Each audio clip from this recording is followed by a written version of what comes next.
The sun was setting over the hills, casting a golden haze over the dry, cracked earth. In the small, isolated desert town of Rancho Mirage, Sarah stumbled through the heat, her breath shallow, her head spinning. Sweat trickled down her brow, mixing with the sharp, acrid scent of the desert air. She could feel the venom coursing through her veins, spreading from the bite on her leg, as her body struggled to fight the poison. Sarah had always lived on the edge of danger, but this was different. This wasn't just a snake bite. No, this was something far worse. She had come across the rattler while walking through the brush, unaware of the lethal creature hiding in the grass. The snake's fangs sank deep into her flesh, and in that moment, she knew her life was slipping away. Her vision blurred, the edges of reality fading into darkness. Her legs buckled, and she collapsed onto the hard earth, barely able to move. The venom was spreading quickly, burning through her muscles, tightening her chest, and stealing her strength. She couldn't die here, alone in the wilderness. She had to fight, had to survive. In the distance, a sound reached her ears. The rhythmic pounding of a horse's gallop. Her heart skipped a beat. Was it too late? Was this the end? Then he appeared. Nathaniel Nate Wyatt rode into her line of sight, a figure framed by the fiery orange sky.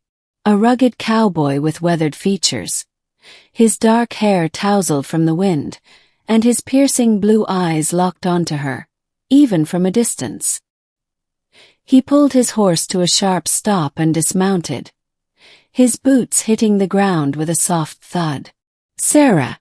What happened?" he called, his voice full of urgency. Sarah's lips parted, but she couldn't speak. Her body was shutting down, her mind racing with fleeting thoughts of her past, of the people she loved, of the life she could have had. But none of it mattered now. All that mattered was the venom eating away at her from the inside. "Sarah!" Nate knelt beside her, his large, calloused hands gently lifting her into his arms. "Hang on, girl. I'm here." He could see it in her eyes. The desperation, the fear, the flickering flame of life dimming with each passing second. His heart twisted in his chest, and he knew without a doubt that he had to act fast. Nate wasn't just any cowboy. He was a man who had lived through his share of hardships, a man who had learned to survive by any means necessary. And right now, his skills were being tested in a way he had never imagined. He could see the snake's mark on her leg, the slow pulse of death creeping through her veins.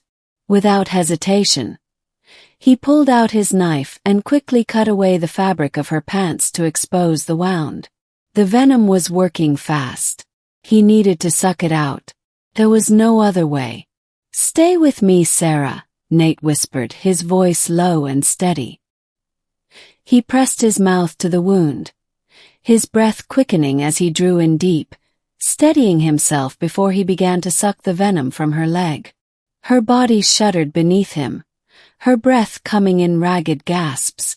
The venom's effects were making her delirious, but through the fog of her pain, she could feel his presence, strong, steady, and unwavering. His mouth, pulling the poison from her, felt like the only thing keeping her anchored to life. Every second counted. She could feel the venom pushing against her heart, her limbs growing numb, and yet there was something in his touch, in the way he held her, that made her feel like she could hold on just a little longer. "Nate, don't!" she managed to croak, her voice barely a whisper. "You don't have to." But he wasn't listening. He couldn't. Not when her life was hanging in the balance. "I'm not leaving you, Sarah," Nate said through clenched teeth. His mouth pressed harder against her skin. The venom tasted bitter, but he didn't care. Every part of him, every instinct, screamed that this was the only way. "You're not dying on me, not now. Not after all this time." A small, almost imperceptible sigh escaped Sarah's lips, and for a moment, She thought she could feel the grip of death loosening around her chest. It was as if Nate's strength, his will to save her, was infusing her own body with a new kind of power. Slowly, the venom began to recede. The world around her stopped spinning, the edges of her vision sharpening, and the darkness that had been creeping in began to retreat. She wasn't out of danger yet, but with Nate beside her, she knew she had a fighting chance. When he finally pulled away, his face was pale, his jaw clenched with the effort. His breathing was ragged, but he looked at her with a fire in his eyes, an unyielding resolve. "Sarah," he whispered, his hand caressing her cheek. "You're gonna be okay." Tears welled up in her eyes, not from the pain, but from the overwhelming gratitude that flooded her heart.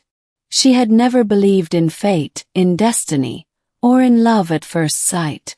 But in this moment, as the sun dipped below the horizon and the last of the poison left her body, she knew one thing for certain: this man had saved her life.